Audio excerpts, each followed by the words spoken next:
कृपया चैनल को सब्सक्राइब करें और घंटी को भी दबा दें, जिससे आपको नई नोटिफिकेशन मिलती रहे। तो धन्यवाद। वीडियो शुरू करते हैं।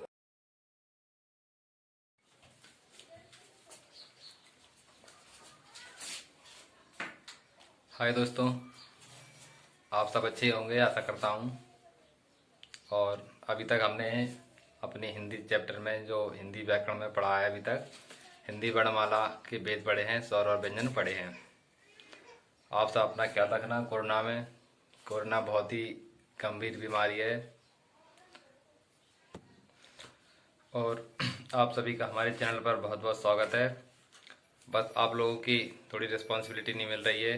आप लोगों से मेरा कहना था कि चैनल को सब्सक्राइब करें, क्यों क्योंकि हम आपके लिए इतनी मेहनत कर रहे हैं, इतना अच्छी हिंदी पढ़ा रहे हैं आपके लिए, और फिर भी आप नहीं कर रहे हैं तो थोड़ा होता है थोड़ा। तो आज हम हिंदी व्याकरण का जो सेकंड पार्ट पढ़ रहे हैं, उसमें व्याकरण हिंदी व्याकरण की अपनी वर्णमाला में अभी तक हमने पढ़ा था। हिंदी वर्णमाला में वर्णमाला पढ़ ली थी, उनके भेद पढ़ लिए थे, यानी स्वर और व्यंजन पढ़ लिए थे। और हमने पिछली व्याकरण पढ़ ली थी, व्याकरण के अंग पढ़ लिए थे। ठीक है, आज ये चैप्टर लिखा है स्वरों का वर्गीकरण, यानी कि classification of the vowels, English में इसको बोलते हैं। ठीक है, तो आप आज हम इनको शुरू कर रहे हैं कि स्वरों का वर्गीकरण कितने प्रकार से होता है, कैसे होता है। तो वीडियो को देर ना करते हुए वीडियो शुरू करते हैं। ठीक है, तो दोस्तों, स्वरों का वर्गीकरण। अब स्वरों का वर्गीकरण किस आधार पर हुआ है, तो फर्स्ट स्वरों का वर्गीकरण हुआ है हमारे, हम फर्स्ट लिखते हैं मात्रा या उच्चारण।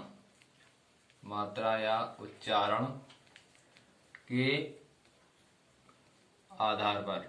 ठीक है दोस्तों, मात्रा या उच्चारण के आधार पर। ठीक है, और सेकंड आता है हमारा उच्चारण स्थान के आधार पर। ठीक है, तो यहां पर लिखते हैं उच्चारण स्थान के आधार पर। ठीक है, और तीसरा आता है हमारा तीसरा यहाँ पर हमारा आता है, और तीसरा यहाँ पर हमारा आता है जीव के आधार पर। ठीक है, तो यहाँ पर लिखते हैं हम तीसरा अपना जीव के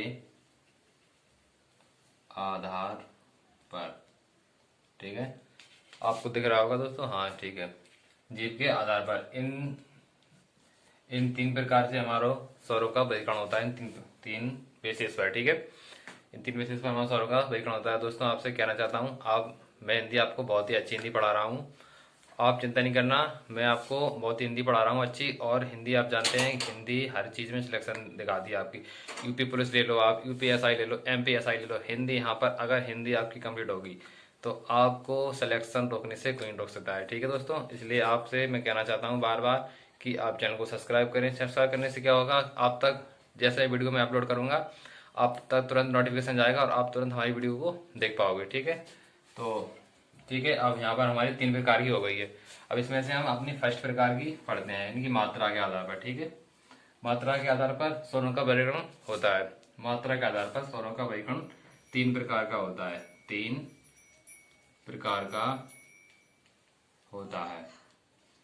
चाहे एक काम करते हैं दोस्तों, यहाँ से इसको मिटा देते हैं अभी। तो यहाँ पर लिखते हैं अब, इनके आधार पर स्वरों का वर्गीकरण तीन प्रकार से होता है। ठीक है, आधार पर, यहाँ पर लिखते हैं हम, आधार पर तीन प्रकार, मात्रा उच्चारण के आधार पर तीन प्रकार से होता है। ठीक है, स्वरों का वर्गीकरण जिसे अपन पढ़ रहे हैं। ठीक है दोस्तों, तो सबसे प्रथम होता है हमारा दीर्घ स्वर, नहीं, सबसे प्रथम होता है हमारा मूल स्वर, या जिसे हम कहते हैं ह्रस्व स्वर, लघु स्वर भी कहते हैं। ठीक है, और सेकंड नंबर पर आता है हमारा दीर्घ स्वर। ठीक है, और चौथे पर आता है हमारा विलुप्त स्वर। ठीक है, तो यहाँ पर हम लिख रहे हैं, पहले पर यहाँ पर लिखते हैं हम मूल स्वर, मूल स्वर, मूल स्वर, और दूसरे पर लिखते हैं दीर्घ स्वर, और तीसरे पर लिखते हैं अपना विलुप्त विलुप्त विलुप्त स्वर। ठीक है दोस्तों, इसकी डेफिनेशन में आपको बताता हूँ। इसको हम और भी नाम से जानते हैं। इस मूल स्वर कहते हैं इसको कहते हैं हम ह्रस्व स्वर, या इसको कहते हैं लघु स्वर। ठीक है, इन तीनों का अर्थ वाक एक ही है। मूल कह लो, लघु कह लो, ह्रस्व कह लो। ठीक है, अब इनको मूल स्वर किसे कहते हैं इनकी मैं बता देता हूँ। अभी हम किसी ऊपर बने मात्रा या उच्चारण, तो यहाँ पर लिखते हैं इनकी मात्रा। ठीक है, मात्रा इनकी मात्रा एक होती है, इनकी मात्रा दो होती है, और इनकी मात्रा तीन होती है। ठीक है, मूल स्वरों की मात्रा एक होती है, दीर्घ स्वर की मात्रा दो होती है, और लघु स्वरों प्लुप्त स्वर की मात्रा तीन होती है। ठीक है, अब हम पढ़ रहे हैं मूल स्वर किसे कहते हैं। मूल स्वर उन स्वरों को कहते हैं जिन स्वरों को बोलने में मतलब उच्चारण करने में बहुत कम समय लगता है, उनको हम मूल स्वर कहते हैं। आप लिख भी सकते हैं, जिन स्वरों को उच्चारण में बहुत कम समय लगता है उन्हें हम मूल स्वर या लघु स्वर, ह्रस्व स्वर कहते हैं। तो इनका उदाहरण मैं लिख देता हूं मैं, जैसे आ और ई और उ, छोटी ई और ये री। ठीक है, ये चार हैं, दिख रहे हैं आपको। ठीक है, अब दीर्घ स्वर आते हैं। दीर्घ स्वर किसे कहते हैं हम? दीर्घ स्वर हम उन स्वरों को कहते हैं जिन स्वरों को बोलने में मूल स्वरों से अधिक समय लगता है। मूल स्वरों से बोलने में जितना समय लगता है उससे अधिक समय लगता है। ठीक है, उन्हें हम दीर्घ स्वर कहते हैं। मूल स्वरों की अपेक्षा अधिक समय लगता है। सीधी इसकी अगर आपको डेफिनेशन लिखनी है तो ऐसे, मूल स्वरों की अपेक्षा जिन स्वरों को बोलने में अधिक समय लगता है उन्हें हम दीर्घ स्वर कहते हैं। ठीक है, अब दीर्घ स्वर देखिए आप, दीर्घ स्वर बड़ा आ, बड़ी ई, बड़ा ऊ। ठीक है, ए, आए, ओ, आओ, ये हो गए हमारे दीर्घ स्वर। अब आता है प्लुप्त स्वर। अब प्लुप्त स्वर किसे कहते हैं? प्लुप्त स्वर उसे कहते हैं जिसको बोलने में बहुत अधिक उच्चारण लगता है, बहुत अधिक समय लगता है। जिन स्वरों के उच्चारण में बहुत अधिक समय लगता है उनको हम प्लुप्त स्वर कहते हैं। अब प्लुप्त स्वर होता क्या है? प्लुप्त स्वर ऐसे होता है, ऐसे। दोस्तों, प्लुप्त स्वर उन स्वरों को कहते हैं जिनको बोलने में बहुत अधिक समय लगता है। प्लुप्त स्वर को अब कैसे करेंगे? प्लुप्त स्वर हम उन्हें बोलेंगे जैसे हमने कहा राम, अभी हमने आराम से बोल दिया। हमने किसी को पुकारते हुए बोला, यानी कि इसको प्लुप्त स्वर को इसको हम लिखेंगे पुकारते हुए। ठीक है, पुकारते हुए किसी को चिल्लाकर बोलते हैं। जैसे हमने बोला राम, बोला तो रा के साथ और जो देर तक आ चल रहा है उसी को प्लुप्त स्वर कहते हैं। जैसे हमने बोला रामेश ऐसे बोला तो जो देर तक चल रहा है, जैसे ए देर तक चल रहा है, तो इसी को हम प्लुप्त स्वर कहते हैं। ठीक है, यानी कि पुकारते हुए कहते हैं। ये हमारे हो गए। अब इसके भी दो होते हैं, इसके मैं आपको बता देता हूँ, ये बहुत कम बताते हैं। दीर्घ स्वर, दीर्घ स्वरों के दो प्रकार के होते हैं, दो प्रकार। ठीक है, नंबर एक इसको कहते हैं सजातीय,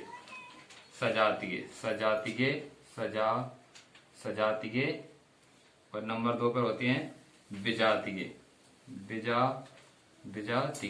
ठीक है, या इन्हें दीर्घ स्वर भी कहते हैं, दीर्घ संधि स्वर कहते हैं, दीर्घ संधि स्वर, क्योंकि इनका प्रयोग संधि में होता है, दीर्घ संधि में इनका प्रयोग होता है, इसलिए इन्हें दीर्घ संधि स्वर कहते हैं। ठीक है, विजातीय कहते हैं, या फिर हम इन्हें संयुक्त स्वर भी कहते हैं। ठीक है, संयुक्त स्वर, इन्हें हम संयुक्त स्वर भी कहते हैं। ठीक है, अब ये कौन कौन से होते हैं? तो सजातीय। ठीक है, अब इन्हें ये होते कौन कौन से हैं तो मैं आपको ये बता देता हूँ होते कौन कौन से। ये बड़ा आ, बड़ी ई और बड़ा ऊ, ये हो गए हमारे दीर्घ संधि स्वर। ठीक है, और ये होते हैं हमारे ए, आई, ओ और आओ।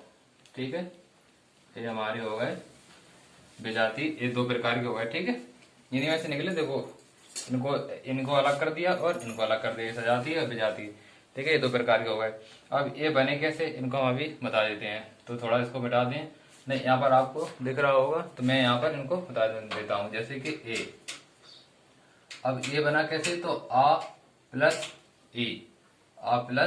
ई, ठीक है, आ प्लस ई, तो आ प्लस ई जिससे ए बना। और आई कैसे बना, आई आ प्लस ए आई बना। ठीक है, अब ये आता है ओ कैसे बना, ओ तो ओ हमारा बना आ प्लस उ, और आओ कैसे बना हमारा, आओ बना हमारा आ प्लस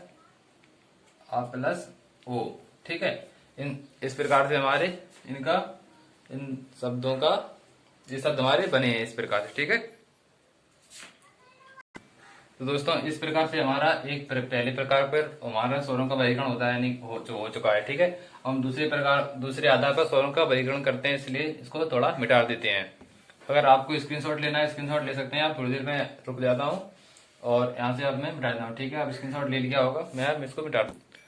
ठीक है दोस्तों, ये साफ हो गया है। अब इसको हम आप करते हैं उच्चारण स्थिति के आधार पर स्वरों का वर्गीकरण। ठीक है, तो यहाँ पर हम लिखते हैं सेकंड, वो क्या लिखते हैं, उच्चारण स्थिति के आधार पर स्वरों का वर्गीकरण। ठीक है, उच्चारण स्थिति के आधार पर स्वरों का वर्गीकरण करते हैं। तो यहाँ पर ये हमारे 6 प्रकार के होते हैं। ठीक है, 6 प्रकार हैं इनके, 6 प्रकार हैं। ठीक है, अब यहाँ पर हम लिखते हैं, यहाँ पर फर्स्ट, यहाँ पर हम फर्स्ट लिखते हैं फर्स्ट लिखते हैं हम कंठ स्वर। ठीक है, ये हमारे जो इतने में से जो स्वर कहाँ से निकलते हैं उसके बताता हूँ, मुंह में से। ठीक है, कंठ स्वर, सबसे लिखते हैं हम कंठ स्वर, कंठ स्वर। तो ये हो गया हमारा कंठ स्वर। दूसरे लिखते हैं हम कंठ तालब, ये यहाँ पर हमारा आता है तालब, कंठ तालब, तालब स्वर। ठीक है, और तीसरे पे लिखते हैं हम ओष्ठ, ओष्ठ, या इसको कहते हैं हॉट। ठीक है, हॉट, ओष्ठ हॉट स्वर, ओष्ठ को संस्कृत में कहते हैं हम। ठीक है, और यहाँ पर लिखते हैं हम मूर्धन स्वर, मूर्धन, मूर्धन, मूर्धन स्वर। ठीक है, और यहाँ पर लिखते हैं कंठ तालब स्वर। ठीक है, कंठ तालब, कंठ तालब स्वर। और यहाँ पर लिखते हैं ओष्ठ तालब स्वर, कंठ ओष्ठ स्वर। ठीक है, यहाँ पर लिखते हैं कंठ तालब स्वर और कंठ ओष्ठ स्वर, कंठ ओष्ठ स्वर। अब होते कौन कौन से हैं इसके बारे में आपको बता देता हूँ। ठीक है, पहले पर हो गया हमारा कंठ स्वर, तालब स्वर, ओष्ठ स्वर, मूर्धन्य स्वर, कंठ तालब स्वर।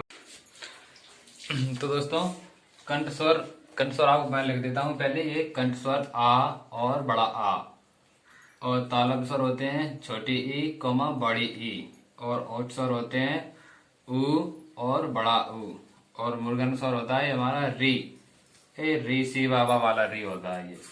और ये होते हैं हमारे ए, और ये होते हैं आए, ये होते हैं ओ, होते हैं आओ। आप इसको देखो बहुत अच्छी तरीके से इनको याद भी रख सकते हैं आप। कैसे देखो, बस आप इनको याद रखना है कंठ तालब ओष्ठ, कंठ तालब ओष्ठ मूर्धन्य। ठीक है, इसके बाद फिर कंठ तालब स्वर और कंठ ओष्ठ स्वर। और बस यहाँ से कुछ नहीं करना है, टू के यहाँ पर पार्ट बने हैं, आपको पेयर बना लेना बस। ठीक है, अब मैं आपको बताता हूँ कंठ स्वर किसे कहते हैं। कंठ स्वर कहाँ से उत्पन्न होता है। कंठ स्वर ये है आपको, जैसे कि मैं आपको दिखा रहा हूँ कंठ, यहाँ से हमारा कंठ स्वर होता है। यहाँ से जो स्वर निकलते हैं उन्हें, वो ध्वनि निकलती है उन्हें कंठ स्वर कहते हैं। जैसे आप बोलेंगे आ, आपने आ बोला तो आ ध्वनि हमारे कंठ से निकली। ठीक है, इसलिए इन्हें हम कंठ स्वर कहते हैं। और ये तालब स्वर, अब आप बोलेंगे ई, ये बोलेंगे ई, अब बोलेंगे ई, तो ई में आप देखना हमारी जीभ तालू से टच कर रही है। जैसे बोले ई, तो हमारी जीभ जो नीचे तालू से टच कर रही है, इसलिए हम इनको तालब स्वर कहते हैं। ठीक है, और ये होष्ठ स्वर, अब आप बोलेंगे ऊ, अब आप ऊ बोलकर दिखाइए, ऊ बोलेंगे तो ऊ बोलने में हमारे जो होठों की आकृति है ना, होठों की आकृति हमारी होठों से जो आकृति बनेगी, इसलिए हम इन्हें होष्ठ स्वर कहते हैं। ठीक है, अब मूर्धन्य स्वर, मूर्धन्य बोलेंगे, आप बोलेंगे री, अब री बोलने में आप देखिए जो हमारी जीभ है ना, वो तालू से थोड़ा पीछे की और टच कर रही है, उसे हम मूर्धन्य स्थान बोलते हैं। ठीक है, उसे हम मूर्धन्य बोलते हैं। अब बोलते हैं ये कंठ तालब स्वर, कंठ तालब स्वर जैसे हम बोलेंगे कंठ तालब स्वर होते हैं क्या, ए, हम बोलेंगे ए, अब ए बोलने में हमारे जो होठों की आकृति है वो भी थोड़ी बढ़ रही है। ठीक है, कंठ तालब स्वर, कंठ तालब स्वर हम बोलेंगे ए, तो ए बोलने में हमारे जो एक तो ध्वनि कंठ से निकल रही है। ठीक है, यहाँ से ध्वनि निकल रही है, वो तालब जो जीभ हमारी है वो तालब से टकरा रही है, ठीक है, इसलिए हम इन्हें कंठ तालब स्वर कहते हैं। अब कहते हैं कंठ होस्ट स्वर। तो कंठ होस्ट स्वर, अब इनका जैसे नाम वैसे ही है। तो ओ, हमने बोला ओ आओ, ठीक है, ओ आओ, तो इसमें हमारे होंठों की आकृति भी चेंज हो रही है। और दूसरी ओष्ठ स्वर और ये कंठ, ये भी हमारे कंठ से उत्पन्न हुआ है, यानी कि दोनों कंठ से स्वर हो रहे हैं। लेकिन इसमें क्या है, इन्हें तालब भी इसमें भाग लेता है, उसमें होस्ट भी भाग लेता है, इसलिए इन्हें कंठ तालब और कंठ होस्ट स्वर कहते हैं। तो आपको अच्छे से समझ में आ गया होगा। ठीक है दोस्तों, तो आप इसका स्क्रीनशॉट भी ले सकते हैं। आप ये ज्यादातर आता है, मैं इसको लिख देता हूँ कि ये तालब के ऊपर, ठीक है, तालब का ऊपरी स्थान, ठीक है, तालब का ऊपरी स्थान। आप बाकी सब जानते हैं तालब का ऊपरी स्थान। अब मैं तालब बताऊं आपको, ऐसे आप बोलेंगे ये हमारा तालब होता है, ठीक है। यहाँ पर तो यहाँ पर हमारे हो गए हैं उच्चारण स्थिति का आधार पर स्वरों का वर्गीकरण हो चुका है। आपको पढ़ा रहे हैं तीसरे प्रकार जो हमारा तीसरे प्रकार पर हमारा था जीभ के आधार पर स्वरों का वर्गीकरण। तो इसको आप स्क्रीनशॉट लेना है तो आप ले सकते हैं, और इसको मैं थोड़ा मिटा देता हूँ अब, ठीक है। तो आप स्क्रीनशॉट ले लो, इसको मैं थोड़ा मिटा देता हूँ अब, ठीक है। तो अब हम पढ़ने जा रहे हैं जीभ के आधार पर स्वरों का वर्गीकरण, ठीक है दोस्तों। तो ठीक है दोस्तों, अब हम पढ़ रहे हैं जीभ के आधार पर स्वरों का वर्गीकरण, ठीक है। तो इसको भी पढ़ लेते हैं। हमारा ये तीसरे प्रकार का है, ठीक है, तीसरे प्रकार का। तो इसमें से हम फर्स्ट पढ़ेंगे जीभ के आधार पर स्वरों का वर्गीकरण। तो हमारे पहले होगा अग्र स्वर, ठीक है। पहले मैं आपको यहाँ पर अपनी जीभ बना के दिखा देता हूँ, ठीक है। ये इस प्रकार की नहीं, ये इस प्रकार की हमारी ये जीभ होती है, ठीक है। तो ये होता है हमारे आगे का भाग, ठीक है, इतना। और ये होता है हमारा मध्य भाग, ठीक है, ये मध्य भाग हो, ये हमारा पश्च भाग हो गया जीभ का, ठीक है। ये अग्रभाग हो गया, इतना अग्रभाग। ये हमारी जीभ का ये अग्रभाग, मध्य भाग, पश्च भाग। मैं आपको अपने मुंह से बता देता हूँ, देखो, अग्र, मध्य और इसके अंदर जो होता है उसे हम पश्च भाग कहते हैं, ठीक है। अग्रभाग, अग्र स्वर होते हैं यहाँ से उत्पन्न, अग्र स्वर। दूसरे मध्य स्वर, और तीसरे पे होता है हमारा पश्च स्वर, ठीक है। तीसरे होगा हमारा पश्च स्वर। अब ये होते कौन है तो मैं आपको बताता हूँ, ये छोटी ई कौमा बड़ी ई, ठीक है, और ये आए, ठीक है। और मध्य स्वर होता है हमारा छोटा आ, बस, और कुछ छोटा आ हमारा हो गया है मध्य स्वर, ठीक है। अब ये होते हैं हमारे ये बड़ा आ, ठीक है, और इसके बाद बड़ा आ के बाद हमारे ऊ, छोटा ऊ, बड़ा ऊ और ओ आओ, ठीक है। छोटा ऊ, बड़ा ऊ और ओ, ठीक है। आपको दिख रहा है, हाँ ठीक है। ये हमारे अग्रस्वर। अब ये अग्रस्वर जीभ से कहां से निकलते हैं, जैसे हमने बोला आ, ठीक है। तो जो अग्रस्वर होते हैं हमारे जीभ से, यहाँ से ए हमारी जो जीभ होती है, ये जीभ हमारी यहाँ से नीचे टच करती है आ, ठीक है। तो ये अग्रस्वर होते हैं, ठीक है। ये हमारे अग्रस्वर ई होती है ना, तो ये हमारे आगे की ओर हो रही है, आगे के भाग से ये स्वर उत्पन्न हो रहे हैं, ठीक है, इसलिए हम अग्रस्वर कहते हैं। मध्य स्वर आ, तो आ में हमारी जीभ ना आगे जा रही ना पीछे जा रही है, बिल्कुल मध्य बीच में जीभ हमारी स्थित हो रही है, इसलिए हम आ में बोलते हैं ऊ। अब ऊ बोलेंगे तो हमारी जीभ खिंच के आ रही है अंदर से, ठीक है, जीभ अंदर से खिंच के आ रही है, इसलिए हम इन्हें पश्च स्वर कहते हैं, ठीक है दोस्तों। ये हमारा चैप्टर पूरा हो गया है स्वरों का वर्गीकरण। कल की क्लास का एक क्वेश्चन रह गया था कि कल इस आधार क्वेश्चन रह गया था, मैं आपको बता रहा हूँ। कल की क्लास का जो क्वेश्चन था वो था कि उच्चारण के आधार पर स्वर कितने प्रकार के होते हैं, उच्चारण के आधार पर स्वर कितने प्रकार के होते हैं। तो उसका आंसर आपको 10 लगाना है, ठीक है। 10 मैं आपको लिख देता हूँ। उच्चारण के आधार पर स्वर की संख्या 10, ठीक है। स्वर की संख्या 10 होती है उच्चारण के आधार पर, ठीक है। ये बहुत अधिकतर एग्जाम में क्वेश्चन पूछा गया है ये। और मैं आपको बताऊं अंगहा को हम कैसे उपयोग करते हैं, यहाँ भी थोड़ा बताते हैं। अंग का चिन्ह होता है, जैसे हमारा ये जो बिंदी है ना, इसको हम ऐसे लगा देंगे, किसी अक्षर के ऊपर ऐसे तो लगाते हैं, तो इसको हम अनुस्वार भी बोलते हैं। ठीक है, अनुस्वार, अनुस्वार। तो ये हो गया हमारा अनुस्वार। अनुस्वार का चिन्ह ऐसा होता है, ठीक है, आपको दिख रहा होगा। और ये होता है हमारा अनुस्वार, और ये आ गया हमारा विसर्ग। यहाँ पर ये विसर्ग, आ के आहा का जो प्रयोग होता है ये विसर्ग। ये दो बिंदी हम ऐसे उपयोग करते हैं, किसी अक्षर के इसका अंत में दो बिंदी लगाते हैं, इसे विसर्ग लगा देते हैं और ये ऊपर लगता है। ठीक है, तो हमारा ये स्वरों का वर्गीकरण या क्लासिफिकेशन ऑफ द वोवेल्स, ये हमारा चैप्टर आज कंप्लीट हो गया है। ठीक है, तो कल मिलेंगे। अब अपनी क्लास कल होगी व्यंजनों का वर्गीकरण।